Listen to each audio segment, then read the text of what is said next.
Hey folks, welcome back to another video. If you watched the last one, you'll recognise this spot that is brightening up a bit. The sun is trying to come out through the mistiness. The breeze has dropped a bit as well. Feeling a little bit less Welsh. Is of course a lot drier than being at home is, I imagine, this time of year. Been in Spain for a couple of months, another month or so left out here. You will notice a load of shoes here. Not sure if the dog's in shot, he's just here if he's not. This video, two things. One, it's been really hard to do. Two, it's taken me a flipping long time to do it. The original idea of this video was to do like a review of some of the most popular performance all-rounder shoes, shall I say. It's taken a long time for a couple of reasons. One, it's really hard to do and define even what performance is. A performance shoe, I guess, needs to be able to do bouldering, sport, trad, and then indoor bouldering and routes as well.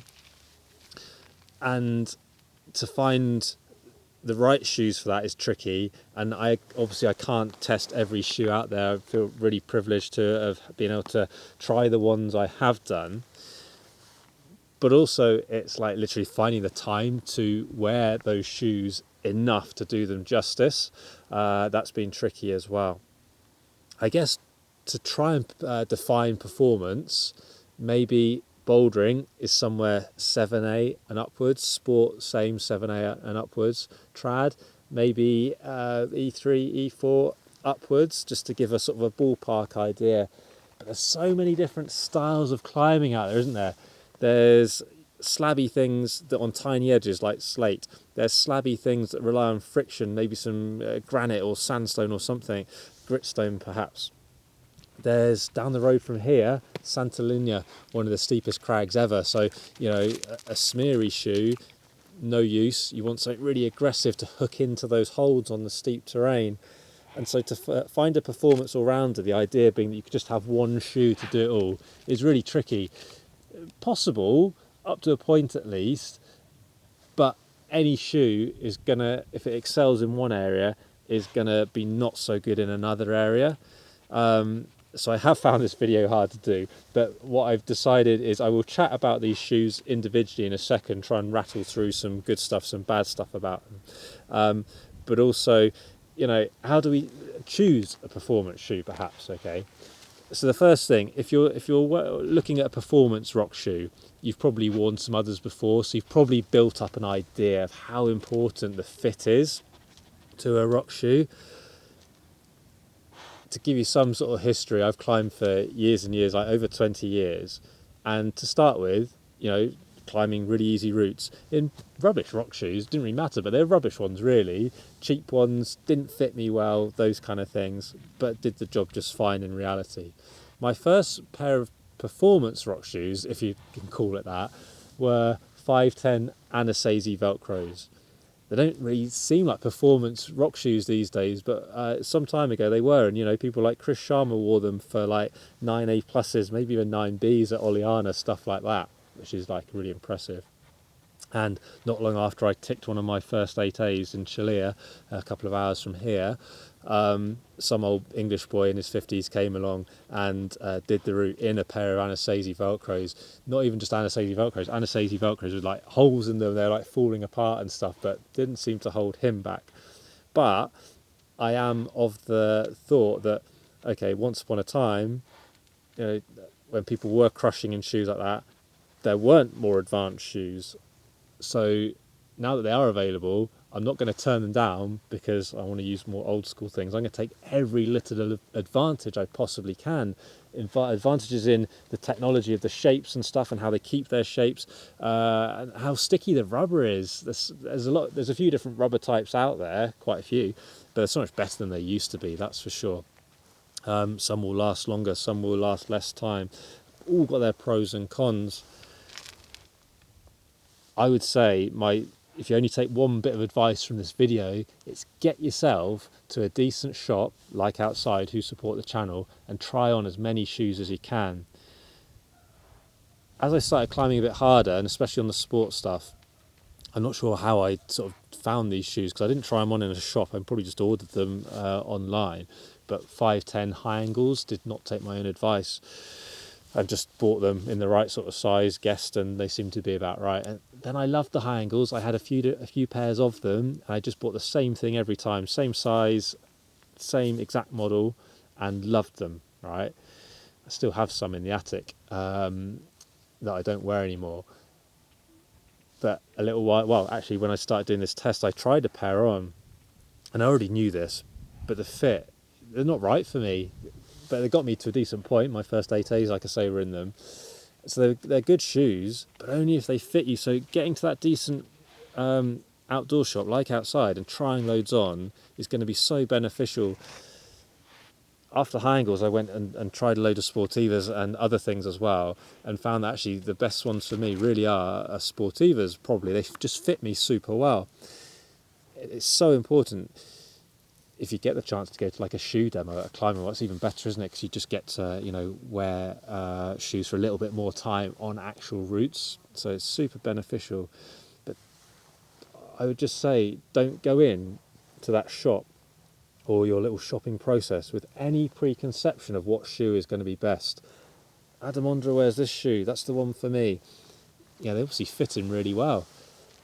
If you buy this solution and it doesn't fit your foot, it's not going to make you climb flipping as hard as him, is it? So these are all really good shoes, right?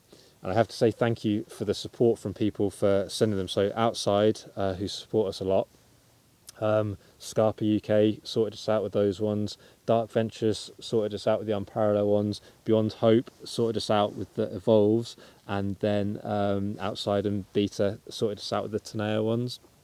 There's plenty of shoe brands I haven't tested here. There's plenty of models I haven't tested here. But I think these are fairly common ones, which is why I picked these and was lucky enough for the guys to send me them to wear for a bit. And I have worn them a bit. I've worn them on the right kind of grades, and all of them I've worn on everything from the kilter board to trad, outdoor bouldering, sport, steep sport, less steep sport, all sorts of things. So I do feel like I've given them all a fair going over to give a decent opinion on them. The type of climbing, though, it really, you might do everything. You might climb the steep stuff, the slabby stuff, come on trips to Spain and do Euro sport or long multi-pitch sport. The reality is you're probably going to have more than one pair of rock shoe, aren't you? But I thought it might be a nice concept just to see if you could find the perfect all-rounder, which I'll reflect on when I come back in a minute, okay?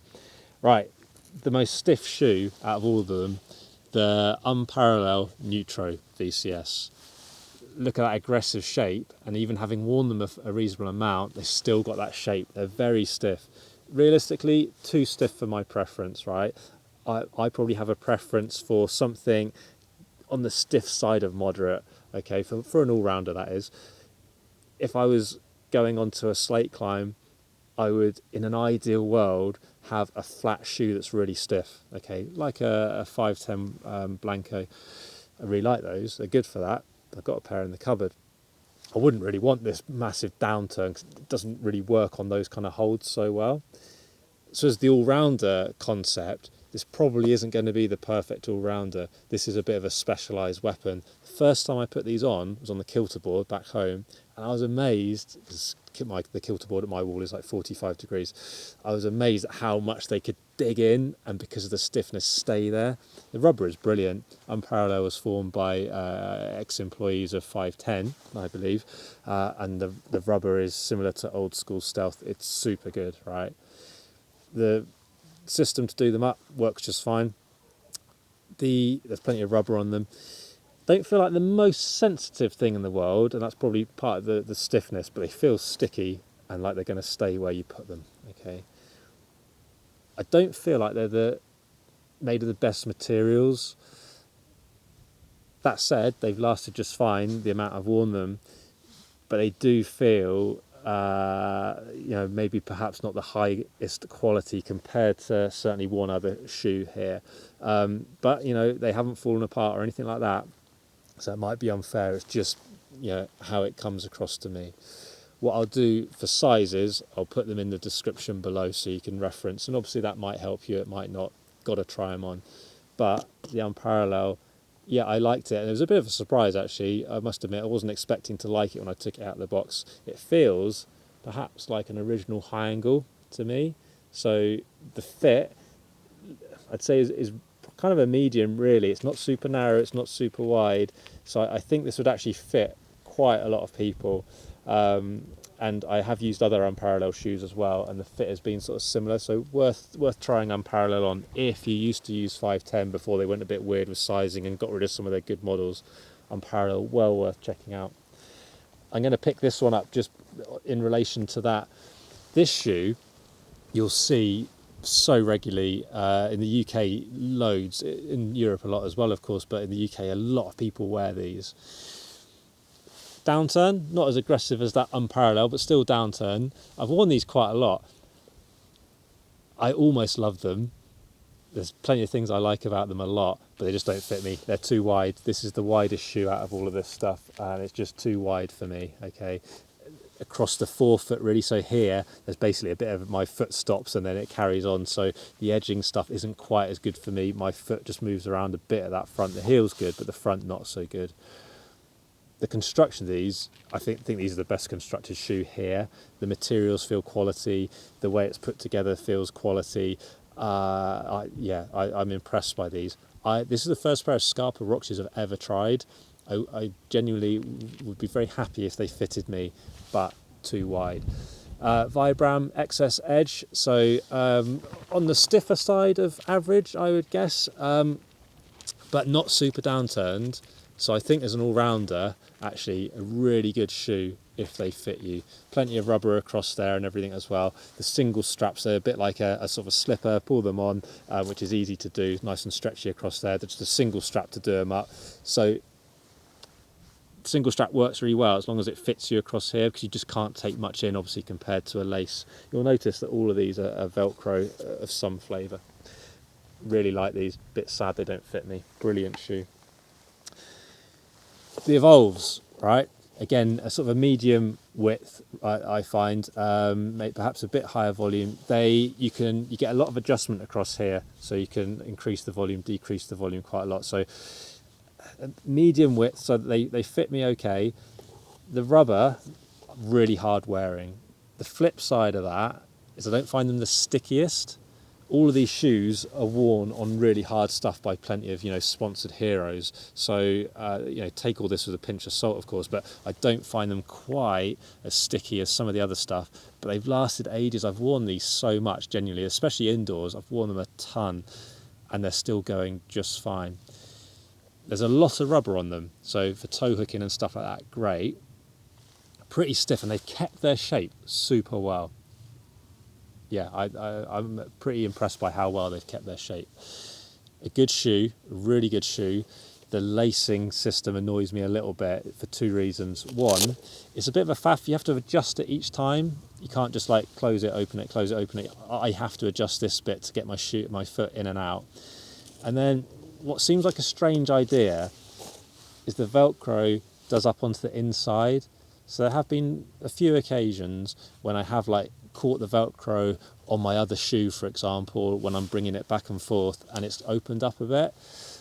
That is quite annoying. But yeah, a good shoe, like I say, on the stiffer side of things. So as an all-rounder, yeah, I probably wouldn't pick this as the all-rounder, really. It's probably just that little bit too stiff, so it's probably going a bit like that Unparallel one. I wouldn't choose it for the slabby stuff personally. I do have friends that use them on literally everything. I've got another Evolve here, if I find the right one. There it is.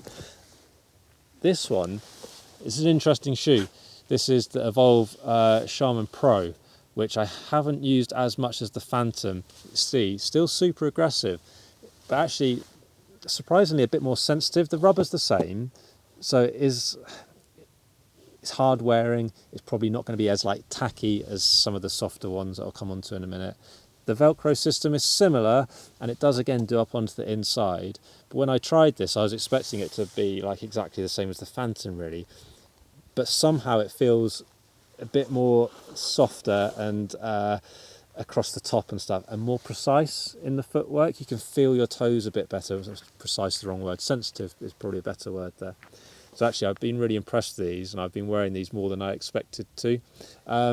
Still on the heavier side, Does that matter on each move? No, but it just gives you some idea that there's quite a lot of material there in the construction, so that I'm expecting them to last really well, and that's important because rock shoes are really expensive, aren't they? Okay.